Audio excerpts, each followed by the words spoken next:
Dando continuidade, agora temos a apresentação do Jorge.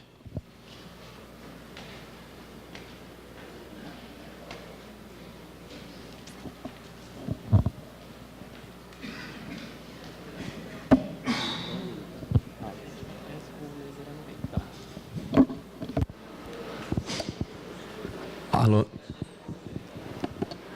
Primeiramente, bom dia a todos. Meu nome é Jorge. Eu sou orientado pelo professor Adriano Luiz Tonetti. Eu tive a oportunidade também de trabalhar com a professora Mira, que deu a oportunidade de realizar esse trabalho. Também atuei no grupo da célula experimental.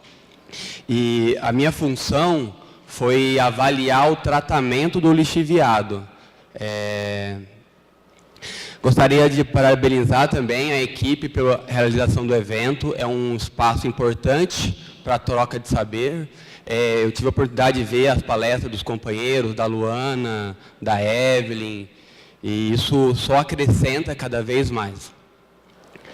Bom, pessoal, como a Mariana, a Renata já falaram, o lixiviado de aterro sanitário é um líquido turvo, com odor forte, elevada carga orgânica e uma composição variável. Essa aqui é uma definição simples, certo? Que mostra mais os aspectos qualitativos dele, cor, essas coisas. A composição do lixiviado, ela é variável por quê? Porque depende da composição do resíduo, quanto tem de matéria orgânica, se nesse aterro ele recebe lodo de esgoto, se ele recebe cinza de incinerador, se ele recebe resíduo industrial, se ele recebe resíduo do serviço de saúde. Campinas é colocado o resíduo do serviço de saúde dentro do aterro, eles fazem um processo de desinfecção, mas é colocado. Por isso que é importante construir células experimentais para avaliar tudo isso. Como a Mariana já falou, é importante caracterizar o lixiviado. E ela mostrou diferentes nomes. Eu vou simplificar um pouco, eu vou falar em dois nomes, lixiviado novo e lixiviado estabilizado, porque conforme a classe do lixiviado, fica mais fácil o tratamento. Como, por exemplo, o lixiviado novo, ele tem uma alta concentração de matéria orgânica de fácil degradação. Então, é mais fácil de tratar isso num tratamento biológico. A grande maioria das estações utiliza o processo biológico. Ele é o mais fácil, ele é o mais barato. Não que seja difícil, mas é mais simples o biológico. E tem o lixiviado estabilizado também, pessoal. O lixiviado estabilizado, ele tem uma gama de compostos, como ácidos úmicos, ácidos fúlvicos, que são de difícil degradação. As bactérias, no tratamento biológico, elas não conseguem tratar esses compostos, devido à presença de anéis aromáticos, uma cadeia carbônica elevada, grande, certo? E devido também, como a Mariana já falou, à toxicidade do lixiviado. Principalmente, essa toxicidade é causada pela amônia, certo? Então, pessoal, eu peço desculpas já, eu coloquei em inglês essa tabela. Ela apresenta o tipo de lixiviado, ele pode ser jovem, intermediário e estabilizado, certo? A primeira linha aqui, a gente tem a idade do aterro. A idade do aterro. Então, conforme essa tabela, um lixiviado jovem, ele é de um aterro até 5 anos. A primeira pergunta que eu faço e coloco para discussão é: será que no Brasil o nosso resíduo vai demorar 5 anos para trocar de fase? Da fase jovem para a fase estabilizada? Será que é 5 anos? Talvez não, pessoal. Talvez pode ser menos de 1 ano. Alguns trabalhos que eu li, na China, na Polônia, o pessoal, na China, no caso da China, o aterro entrou na fase estabilizada com 1 ano e meio. Na Polônia, foi com 23 meses. Então, isso mostra... só esqueci de falar uma coisa. Tudo isso aqui é importante para eu poder fazer o projeto da extração de tratamento de lixiviado. Então, se eu não sei qual tipo de lixiviado é produzido, eu não posso propor um tratamento adequado. Então, por isso que é importante entender quais são esses parâmetros, para poder fazer um tratamento adequado.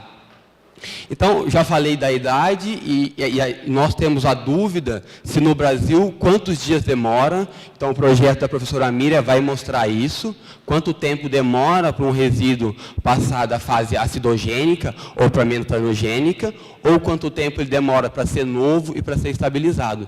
Talvez, dependendo do tempo, não compensa fazer um tratamento para lixiviado novo. Certo? Talvez compensa fazer um tratamento para o lixiviado estabilizado. Então, um outro fator importante é o pH da amostra. Um lixiviado novo, da fase acidogênica, ele vai ter um pH baixo. O que é o pH baixo? 5,5, 6, certo? E por que tem esse pH baixo? Porque tem uma alta concentração do quê? De ácidos orgânicos voláteis. As bactérias do tratamento biológico adoram os ácidos orgânicos voláteis. Por quê? Porque os ácidos orgânicos voláteis são pequenas cadeias carbônicas de 4 a 5 carbonos. Então, é fácil de degradar. Então, esse tipo de lixiviado aqui é muito fácil o tratamento dele. Depois, pessoal, o COD aqui é a DQO, só que está em inglês, tá? É Chemical Oxygen Demand. Aqui está em grama por litro, a Mariana apresentou em miligrama por litro, certo? 20 mil miligrama por litro é uma DQO bem elevada. Teve um aterro lá na Espanha, que no primeiro ano dele, a DQO chegou a 80 mil miligramas. É uma DQO bem elevada, certo? E para lixiviado estabilizado, a DQO é muito mais baixa, é em torno de 3 mil. Então, é diferente os tratamentos. A DBO, pessoal, para fazer a caracterização entre lixiviado novo e estabilizado, eu tenho que levar em conta 3 fatores. O pH, a relação DBO-DQO e a DQO. Por quê, pessoal? Essa relação aqui, ó, DBO-DQO, acima de 3, vai mostrar que ele é biodegradável. A gente consegue tratar ele em processos biológicos, certo? O problema está aqui, ó, quando ele é menor que 0,1. A gente não consegue tratar ele no biológico. E essa é outra pergunta que eu faço. O lixiviado estabilizado, conforme a Mariana colocou, se ele é tratado, combinado com esgoto sanitário, será que ele é tratado ou apenas diluído? Então, isso eu tento responder no meu doutorado, certo? Outra preocupação que eu tenho, e que o projeto da professora Miriam vai responder, é a concentração de metais pesados no lixiviado. Quando eu faço uma revisão bibliográfica extensa, o pessoal fala que metais não é preocupante no lixiviado. Ele é preocupante só na fase acidogênica ou no lixiviado novo. Eu acho que não. Eu, Jorge Luiz da Paixão, acho que não. Por que eu acho que não? Eu vi alguns trabalhos na China com pH 8, acima de 8, teve uma contaminação por chumbo. Vamos falar um pouco de Brasil. Um aterro em Santa Catarina, eu vi uma alta contaminação por ferro, alta contaminação por manganês. Será que aqui nós não podemos ter também isso? E levantando o problema para discussão, o Brasil teve uma crise energética. Tivemos um apagão, certo? E nessa crise, o Brasil fez uma lei para trocar as lâmpadas incandescentes para as lâmpadas fluorescentes, certo? As lâmpadas fluorescentes, elas contêm o que, pessoal? Elas contêm mercúrio e contêm chumbo. Teve uma pesquisa aqui no Brasil, em 2010, que eles avaliaram 5 lâmpadas diferentes. A concentração de mercúrio nessas 5 lâmpadas variou entre 1,7 miligramas até 27 miligramas de mercúrio por lâmpada, sendo que o limite permitido pela União Europeia é 5 miligramas. Além do mercúrio, talvez o mercúrio não seja um problema para o lixiviado, o problema do mercúrio da lâmpada seja a inalação, você quebrou uma lâmpada, tomar cuidado com esse mercúrio, dependendo do estado de oxidação dele, você pode inalar, então essa é a preocupação. E um outro preocupante também é o chumbo. O chumbo da lâmpada, se levar ele para o aterro, ele pode ser solubilizado e contaminar o lixiviado também. Nessa pesquisa de 2010, o autor percebeu que o chumbo ele fica muito aderido ao vidro da lâmpada. Então, talvez dificulta a reciclagem desse vidro, certo? Então, pessoal, esses trabalhos da professora Miriam vão ajudar a mostrar a contaminação por metais, certo? E aqui está a fonte de onde eu tirei a tabela. Então, pessoal, só simplificando, quais são os principais poluentes do lixiviado? Quais são aqueles que eu tenho que tratar? Os principais poluentes são a matéria orgânica e a amônia, certo? A matéria orgânica, como a Mariana já apresentou, tem uma tendência de reduzir a sua concentração. Ela começa com 80 mil e vai terminar com 2.500. A amônia, ela é diferente. Por que ela é diferente? Ela tem uma tendência de subir a sua concentração ao longo do tempo. Porque você tem o nitrogênio orgânico, a proteína. O nitrogênio orgânico ele é convertido a amônia. Qual seria o próximo passo dele? Converter o amônio para nitrato. Só que no aterro, teoricamente, não tem oxigênio. Então, talvez não tenha tanto nitrato. Pode ter nitrato no lixiviado? Pode. Por quê? Tem a camada de cobertura, entra um pouco de ar, e tem esse oxigênio, pode ter um pouco de nitrato. Mas é bem pouquinho, pessoal. E o Brasil, pessoal? E o Brasil? O Brasil, o tratamento do lixiviado ainda é incipiente e precisa melhorar muito para a gente cumprir a CONAMA 430 de 2011. Que é a legislação em vigor sobre o tratamento de efluentes no Brasil. Segundo o IBGE, somente 531 municípios apresentam um sistema de tratamento de lixiviado ou chorume interno ou externo ao aterro, certo? Então, isso é um dado interessante. Falando de tratamento do lixiviado, basicamente, a gente pode usar um tratamento físico-químico, que o objetivo dele é remover um composto específico, como remover cor, ou remover matéria orgânica na forma de DQO, ou remover nitrogênio amoniacal. Geralmente, a coagulação com sulfato de ferro, cloreto ferro ou sulfato de alumínio, remove entre 30% a 40%, então tem uma baixa eficiência. E um processo estudado para a remoção da amônia é a precipitação química, formando um mineral, ou nós podemos utilizar também um processo denominado air stripping. O que é o air stripping? Eu vou oxigenar o lixiviado, vou aumentar o pH, a amônia vai sair da fase líquida e vai para a fase gasosa, certo? Por que o Jorge não gosta dessa tecnologia? Porque a amônia na fase gasosa, ela vai contaminar a atmosfera e pode causar um impacto negativo. Então, nós temos que recuperar esse gás. E esse processo demora muito, 24 horas, 18 horas. Então, eu acredito que talvez a solução seja essa e vou apresentar isso aqui hoje. Podemos utilizar também um processo oxidativo avançado, como o reagente de Fenton. O reagente Fenton é o processo oxidativo avançado, talvez o mais simples.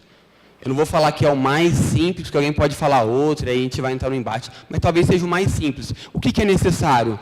Ajustar o pH da amostra, pH entre 5 e 6, colocar o ferro como catalisador e colocar um oxidante, que no caso é o peróxido de hidrogênio.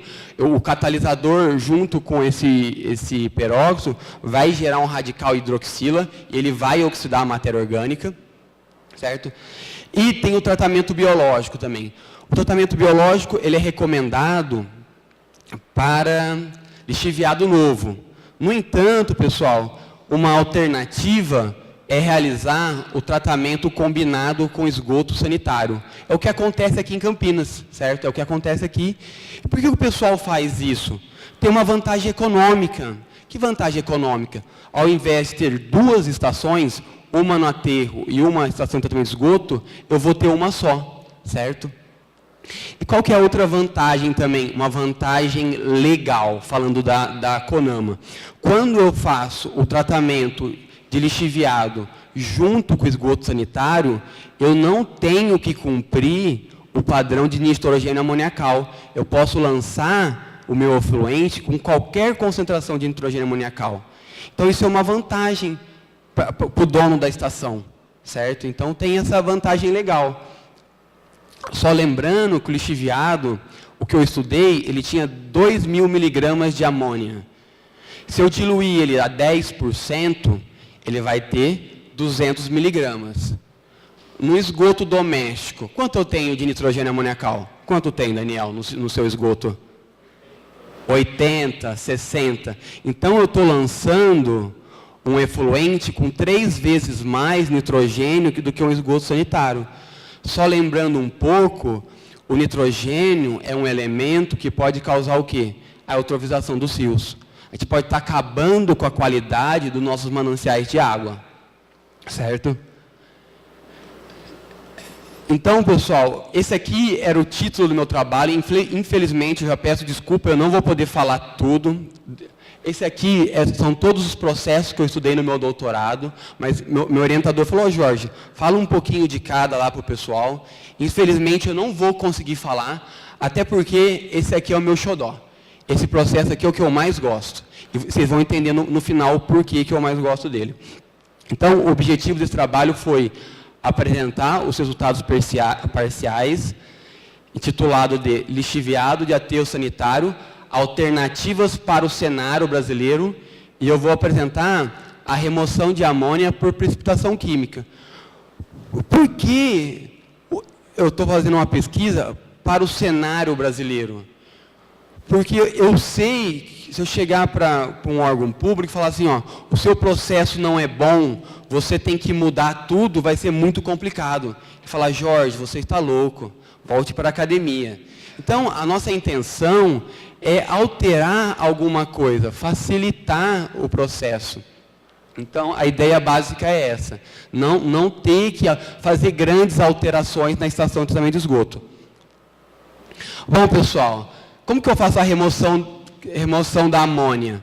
Eu vou fazer uma precipitação química, eu tenho que ajustar o pH, um pH para que o composto possa precipitar. Eu tenho que, essa aqui é basicamente a reação que eu vou utilizar. Eu tenho no lixiviado uma alta concentração de íons amônio, certo? Dependendo do pH, pode ter essa diferença entre íons amônio e amônia, certo? E para ocorrer a precipitação nesse composto aqui, eu tenho que colocar magnésio e fosfato. Então, para ocorrer essa reação aqui, eu tenho que colocar magnésio e fosfato.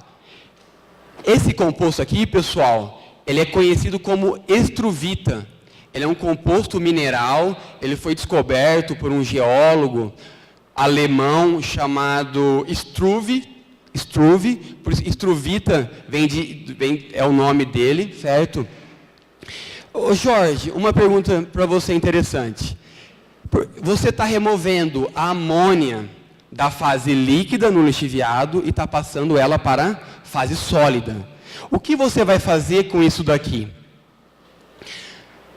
O que nós vamos fazer com isso aqui? O nitrogênio e o fósforo são considerados nutrientes primários, certo? O que são nutrientes primários? Quando você vai num supermercado e quer comprar um adubo para a sua planta, naquele adubo vai ter o quê? Vai ter nitrogênio, fósforo e potássio, vai ter o NPK. Olha aqui, pessoal, eu não posso utilizar isso aqui na agricultura? Eu tenho nitrogênio, eu tenho fósforo, que são nutrientes primários, eu tenho o magnésio, que é um nutriente secundário, relacionado com a fotossíntese nas plantas. Então, talvez eu possa utilizar isso aqui na agricultura. Ai, Jorge, mas por que utilizar na agricultura? Você não vai ter um gasto na utilização, colocando o fosfato? Realmente, eu tenho um gasto com fosfato, mas ele vai ser reaproveitado. Jorge, olhando a química, onde eu encontro amônia? Onde tem nitrogênio? Onde é o... Faltou a palavra agora. Vou falar habitat natural, mas está errado, que é biólogo. Onde tem nitrogênio? O nitrogênio está na atmosfera. 70% é nitrogênio. Só que quando eu vou transformar nitrogênio atmosférico num adubo, eu tenho o quê? Um alto consumo de energia. Então isso é inviável. Então aqui eu estou aproveitando e posso levar isso para a agricultura. Certo? Olha aqui, pessoal, a estruvita. Esse aqui foram ensaios de precipitação. Tomem cuidado para não avaliar a quantidade de material precipitado com a eficiência de remoção da amônia. Talvez eu possa precipitar outros compostos além da estruvita, certo? Olha que interessante, a amônia estava na fase líquida, eu passei para a fase sólida. É só tirar isso aqui e secar esse sólido e utilizar na agricultura. Só fazendo um parêntese, olha esse aqui, ó. Esse aqui, se eu não me engano, foi feito de urina humana. Urina humana tem bastante nitrogênio, tem 4.000 miligramas de nitrogênio, isso é muito bom. Na verdade, isso aqui, esse resíduo, foi resíduo de aeronave de avião. Por isso que eu falei que é basicamente urina. O pessoal fez essa pesquisa, aqui na faculdade eu tive a oportunidade de participar. Vamos falar um pouco agora dos meus processos. Jorge, como que você fez o processo? Eu utilizei um becker de 500 ml, eu colocava 300 ml de lixiviado ou chorume, e a ordem de adição dos reagentes é muito importante. Então, primeiro eu colocava a fonte de magnésio, depois eu colocava a fonte de fosfato, e por último, eu ajustava o pH, para a substância poder precipitar. Depois eu ajustava o pH, o tempo de agitação é 15 minutos, é muito mais baixo quando comparado com a outra técnica, que é de um dia, 18 horas. E depois eu separava a fase líquida da fase sólida, para analisar cada uma separado. Esse aqui é o delineamento experimental, foi um delineamento experimental fatorial, com 2 fatores, o menor e o maior. E os fatores foram pH, magnésio e fosfato, então basicamente... eu tenho um total de 8 tratamentos, e aqui estão cada tratamento. É importante observar, pessoal, essa relação aqui, ó, a relação entre magnésio e fosfato, e fósforo, na verdade. Porque conforme essa relação, eu posso ter uma estruvita com uma pureza maior. Então, essa relação é importante estudar. Qual que é o diferencial da minha pesquisa das anteriores? Isso aqui, pessoal, já está muito batido já. Teve uma aluna que fez um mestrado antes que eu, ela fez estruvita. Mas qual que é a diferença da minha pesquisa para dela? Eu estou usando um excesso estequiométrico de magnésio e de fosfato. Eu estou colocando bem mais do que o necessário para a reação. Porque eu quero ver os extremos. O engenheiro, ele gosta de ver os extremos. Então, a gente vai ver o que acontece.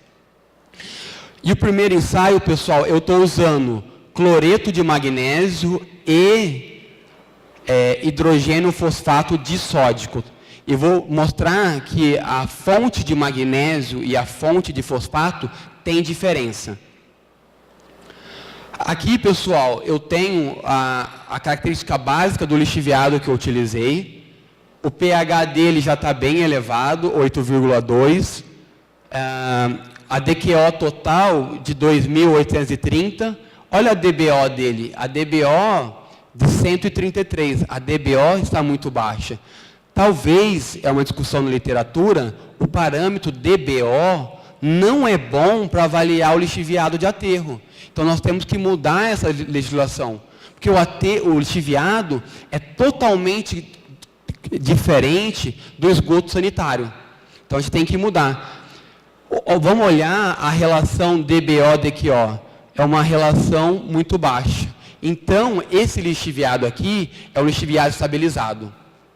É esse aqui que é tratado na estação de tratamento de esgoto da Pissarrão, aqui em Campinas. Será que ele é efetivamente tratado? Então, pessoal, a tabela 5, ela apresenta os dados de todos os tratamentos. Vamos olhar o processo em si. O processo foi bom. Eu removi acima de 90% da amônia. Uma remoção de 90% de 2.000, vou ter um residual de 200. Já baixou bastante. No entanto, teve um pesquisador na China que ele avaliou quanto de nitrogênio eu tenho que ter no lixiviado para ele poder ser tratado no processo biológico. Ele chegou a 100 miligramas por litro. Então, o lixiviado, para ser tratado num processo biológico, ele tem que ter 100 miligramas por litro. Daqui para cá, eu já consigo ser tratado. Porque a amônia ela é tóxica em altas concentrações. Quais foram os melhores tratamentos?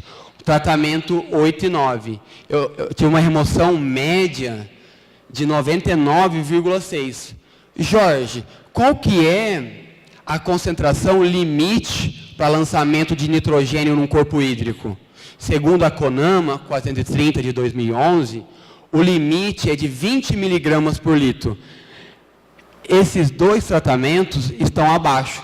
Então, teoricamente, eles poderiam ser lançados conforme esse parâmetro. Então, está bem abaixo. Qual que é o problema? Quando eu utilizo cloreto de magnésio e utilizo hidrogênio fosfato de sódio, vamos lembrar um pouco da química básica, eu tenho, para cada uma molécula de cloreto de magnésio, eu vou ter 2 moléculas de cloreto. O sódio é a mesma coisa. Então, isso vai produzir o quê? NaCl. NaCl vai aumentar a condutividade. Ó. Então, eu tive um aumento da condutividade elétrica do lixiviado. A condutividade já era muito alta e aumentou ainda mais. Certo? Então, esse tratamento aqui não é bom. Qual que é um outro problema, pessoal? Eu não posso liberar um efluente com uma alta concentração de fósforo. Porque o fósforo é o elemento principal na eutrofização dos corpos hídricos. Então, não posso liberar fósforo. Quem trabalha com tratamento de esgoto sabe o quão difícil é remover fósforo. Certo? Então, nessa visão aqui, qual é o melhor tratamento? Na opinião de vocês, qual é o melhor tratamento? O que remove mais amônia e libera mais fósforo, ou que libera menos fósforo e não altera o fósforo? Na minha visão e do meu orientador, o melhor tratamento é esse aqui, ó. Porque com esse valor de nitrogênio aqui, talvez eu já consiga fazer um tratamento biológico. Certo? No entanto, ele não é bom por causa do aumento da condutividade elétrica. Quando eu vou lançar esse efluente num corpo hídrico, eu vou lançar esse efluente num rio de água doce. E aí, isso pode causar um impacto para os organismos desse rio. Certo? Então, não é bom. Agora, eu vou mostrar, eu realizei uma difração de raio-x no material precipitado. Tenho que agradecer a parceria com o Instituto de Geologia, esse ensaio foi feito lá, agradecer o Dailton Silva por ter deixado e ensinado essa técnica. Tem uma diferença quando eu seco a estruvita, o material precipitado, em estufa e em dessecador, certo? Quando eu seco em estufa direto do material, eu precipitei ele e eu coloco na estufa com excesso de água, vai formar o quê? Ditimarita. E quando eu coloco no dessecador e depois levo para a estufa, vai formar estruvita. Eu quero utilizar isso aqui na agricultura, não quero? Para o agricultor, qual que é melhor? Ditimarita ou estruvita? Alguém quer falar qual que é melhor? Ninguém quer chutar? Temos 2 opções, 50% de acerto. O melhor para o agricultor é a ditimarita. Porque quando eu faço a concentração em peso dele, eu levo mais nutrientes aqui. O agricultor, o que ele quer? Ele quer nutrientes, não é? Então, esse aqui é o melhor. No entanto, pessoal, o que eu observei? Que em alguns tratamentos foi formado a halita. O que é a halita? É o nome do mineral, né? Certo? Quem é da geologia sabe.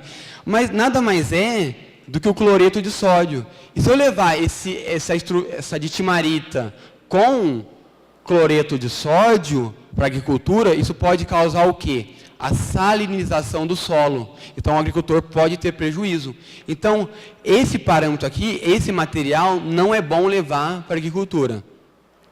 Vamos ver o ensaio 2. Rapidinho. Nesse ensaio, eu utilizei óxido de magnésio e ácido fosfórico. Ele foi mais eficiente que o anterior, ele removeu mais. Os melhores tratamentos também foram o T4 e o T5 e o T8. Eu tive uma redução da condutividade elétrica, reduziu o valor, isso é bom. E, era para estar certinho aqui, eu reduzi em 50% a concentração de fósforo. Então, isso é bom também. Então, e agora foi a nossa surpresa, porque o Brasil, ele importa muito fertilizante, principalmente do Marrocos, o potássio. A gente importa, a gente paga caro por isso. O potássio, ele tem as jazidas, podem estar acabando, como as de fósforo. E nós encontramos o que nesse mineral? A carnalita, que é um mineral que tem potássio. Então, se eu levar isso aqui para a agricultura, estruvita e carnalita, eu vou estar levando nitrogênio, fósforo e potássio. Não preciso levar mais nada, teoricamente, de macronutrientes. Vou ter que levar micronutrientes. Eu também realizei o ensaio de metais pesados, para ver se não tinha metais aqui.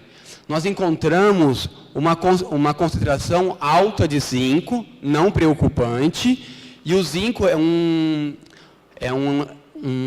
fertilizante secundário, importante para as plantas, é um micronutriente. Então, além de ter nitrogênio, fósforo, potássio, eu também tenho zinco, certo? A conclusão do trabalho é que a remoção por precipitação foi eficiente, acima de 90%. Os principais compostos formados foram estruvita, ditimarita, carnalita e, infelizmente, halita, certo?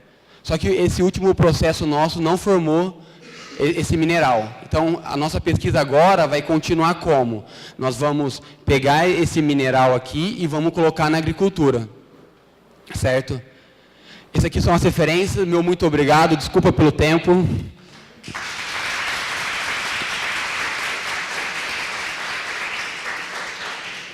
Parabéns, Jorge. Gostaria de agradecer a apresentação. E agora, para as perguntas. Alguém tem alguma pergunta? Oi, Jorge. Achei muito legal a possibilidade de usar esse resíduo depois como um fertilizante, que, tá ligado? Tá. Que também é uma parte da minha pesquisa, né? Mas você sabe se já teve algum teste? Já foi testado na agricultura, é isso? Quer responder? Tem a Jerusa, é a pós-doc do projeto, ela está conduzindo a etapa subsequente do meu projeto, ela vai colocar a estruvita na agricultura, em alface e trigo. E já tem algumas pesquisas, sim, tem algumas pesquisas que mostram que pode ser utilizado, tem bastante coisa. Vou deixar ela falar que faz parte do projeto dela. Bom, pessoal, bom dia, né? Tudo bem? A gente está agora, depois com esses resultados do Jorge, que ele tem obtido, né, visto esses minerais, nós vamos partir para um ensaio em ambiente controlado, casa de vegetação, e vamos testar esses diferentes minerais produzidos por esse resíduo, com culturas de alface e trigo também. Tá? Então, essa é a próxima etapa agora, que a gente está conduzindo. Tá bom? Alguma mais pergunta?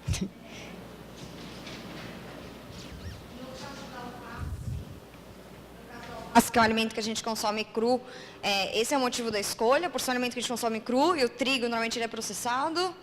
O motivo da escolha da cultura do alface é por isso também, e porque é muito consumido, né? qualquer pessoa, família, leva uma salada de alface, muitas vezes, para casa, né? E também o trigo, se você for pensar, é um grão que, teoricamente, não teria o contato, né, com esse mineral, né, nas folhas e tudo mais, formando o grão. E esse grão, sempre você também vê na sua mesa, em várias formas. É macarrão, é pão, né? Então, são duas culturas distintas, mas muito frequentes na mesa das pessoas. Por isso, essa escolha inicial, né? A partir disso, depois desses resultados, pode ser escolhido outras culturas para ver eficiência de utilização e tudo mais. Primeiro passo é ver se realmente qual é a produção dessas culturas, que são principais. E o próximo, depois, é outras culturas, pode ser soja, partir para até uma leguminosa, né? Que é a soja, no caso. É isso que eu estava pensando, no quesito dos alimentos frescos e dos tubérculos também. Não sei como vai ser a absorção, né?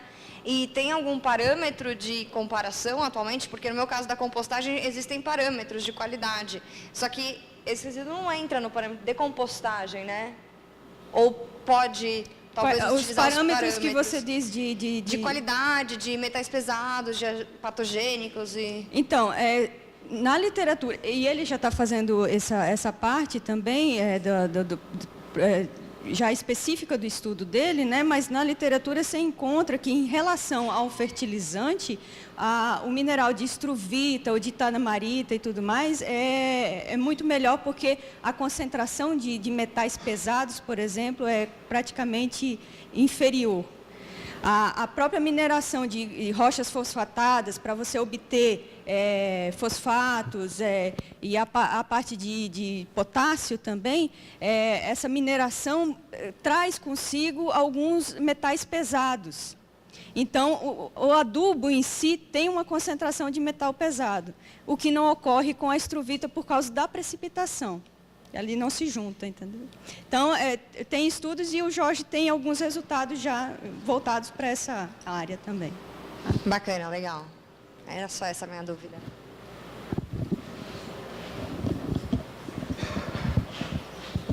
Alguém mais tem alguma pergunta?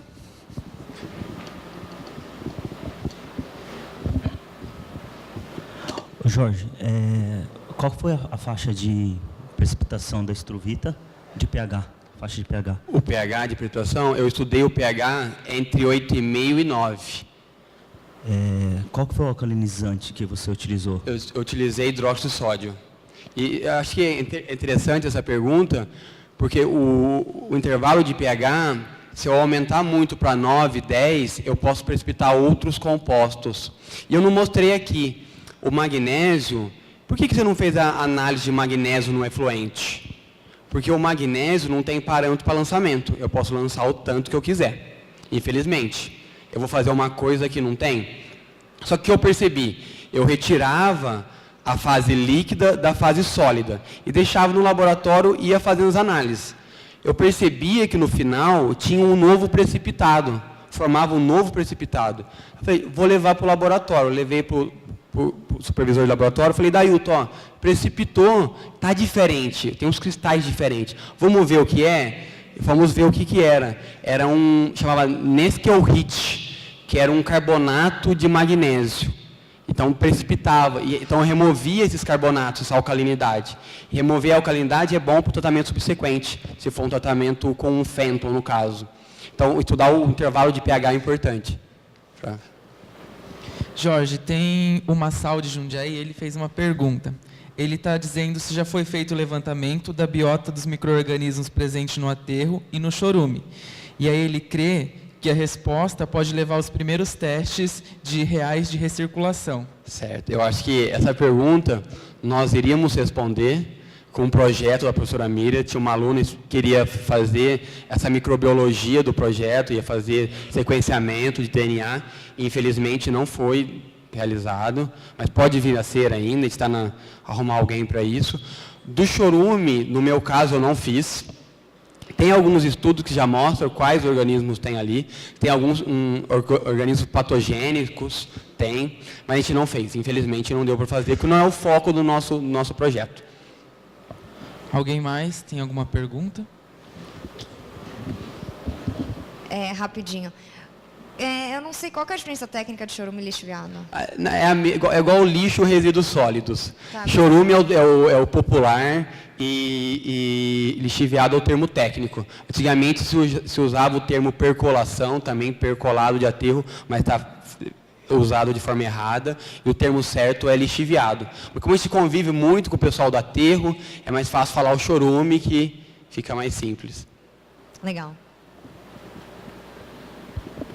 Mais algum questionamento? Perguntas? Gostaria mais uma vez de agradecer, Jorge. Vamos dar sequência então agora com a apresentação da Tainá.